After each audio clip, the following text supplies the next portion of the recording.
August 13th, 2025. I'm Jesse McCall from Phnom Penh, live from the studio of Troyang News. I'm here this evening to bring you breaking news of urgent nature. Despite the solemn ceasefire, Thailand's military is mobilizing and threatening the fragile peace and raising critical questions about the chaos gripping their country's leadership. We're going to go on beyond their false narrative, beyond their self-righteous victim mentality to reveal the truth, that Thailand is the aggressor and the invader in this. Tonight we're going to ask the question, is Thailand's military acting rogue? Is this a precursor to a coup in their country? And how long will they continue to hide behind a hypocritical facade while threatening Cambodia's sovereignty?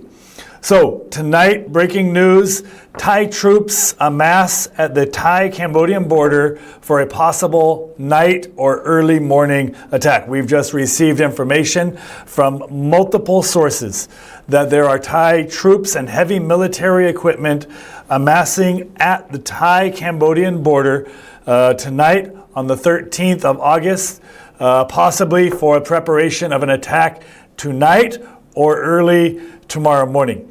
At 10 a.m. today on August 13th, we see that schools in Thailand were suddenly closed down and the students were sent home. And we also see that in Dan village in Sarin province in Thailand, that the communities there began evacuating their homes as heavy military equipment, and troops moved in to that region on the Thai border. The same sources report that the Thai army plans to launch an attack on Cambodia tonight, August 13th, and most likely tomorrow morning as well, August 14th. They're mobilizing military forces, heavy weaponry, including multiple armed vehicles, to the Cambodian-Thai border areas, apparently preparing to renew their acts of aggression against Cambodia's sovereign territory. So the question must be asked. In a country where their civilian government seems to be in disarray, is this massing of troops for another possible night attack, is this a sign of a rogue army that no longer takes orders? This question has to be asked. Is Thailand's military using the border as a pretext for a power play, preparing its troops for a possible coup or military takeover at home? These activities are not only an imminent threat, but also a clear and repeated violation of the ceasefire agreements. We've also received confirmed reports that armed Thai paramilitary forces and border police have illegally entered Cambodia's sovereign territory. On August 12th and 13th, they erected barriers of tires and barbed wire at the Chokche checkpoint, deep within the land of Chokche village, which is a Cambodian village in Obaichan commune in Otro district in Banti Menche province. There is irrefutable photographic evidence and photographs documenting these illegal acts of invasion. So the question must be asked again. Why is Thailand invading Cambodia's sovereign territory? Why are they militarizing the border in a flagrant violation of the ceasefire which they themselves signed? Another question must be asked. Is this the action of the sovereign nation or of a military that has gone rogue, deliberately manufacturing a crisis to justify its own power? I want to point out these recent provocations are so outrageous that they violate the peace agreement that Thailand signed just days ago. The agreement from the General Border Committee signed in Malaysia just a few days ago proves that Thailand is not an innocent party in this. Why did Thailand sign a ceasefire? Specifically points 2 and 4 of the ceasefire, which prohibit troop movements and provocative acts, only to immediately violate them. Is this not a cynical display of hypocrisy designed to paint Thailand as a victim where it's actually being the aggressor. And another question must be asked. With a divided government at home, is this military in Thailand simply ignoring its diplomatic commitments and acting independently?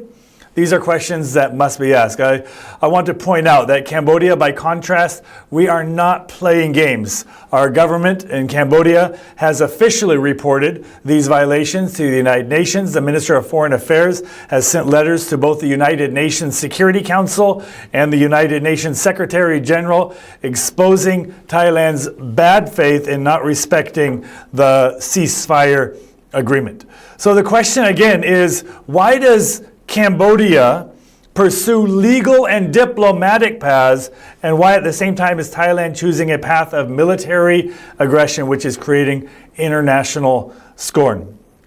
I also want to bring out the false narrative as well as the humanitarian toll on this. Thailand's narrative, unfortunately for them, is unraveling. Their claim that a soldier was injured by newly planted mines is a convenient pretext for military action. If these were newly planted mines, where are the GPS coordinates? Where's the actual footage? Where are the independent monitors to verify that these were newly planted? Where were the deminers who supposedly demined them if they were newly planted mines? With a ceasefire in place, why are Thai soldiers recklessly patrolling in an area where they claim that there are newly planted mines? This is a fabricated excuse, a lie to justify mobilization and to escalate a conflict which they created. Another question. Why is the Thai government's official messaging so calm while their own people are fleeing in panic? Is this not proof that the government has lost control of its own military?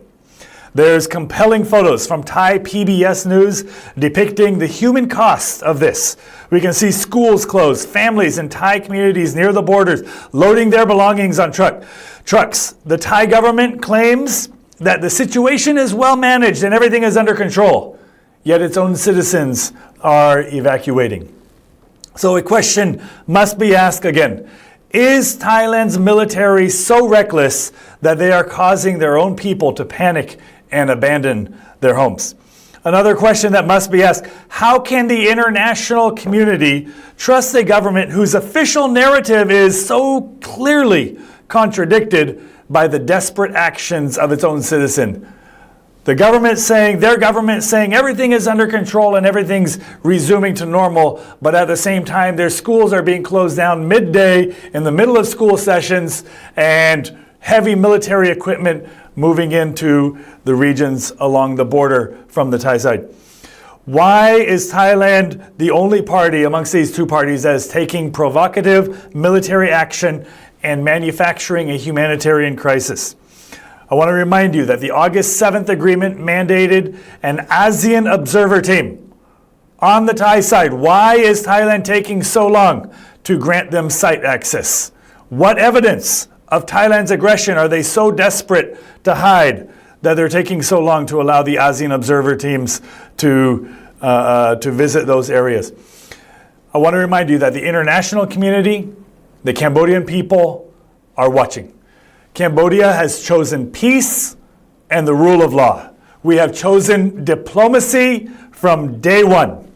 The evidence brought to you tonight, again, makes one thing clear.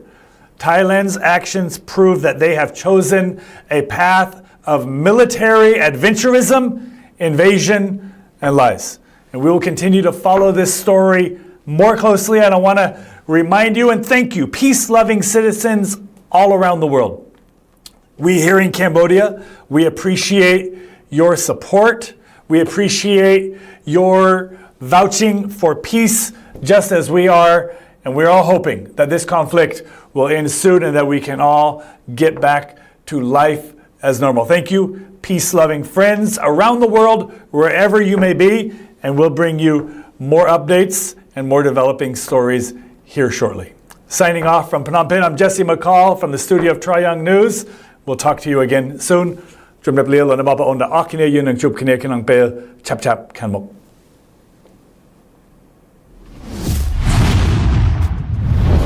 ตระยองน้อมซาเปิดกรุบตีกันแหลง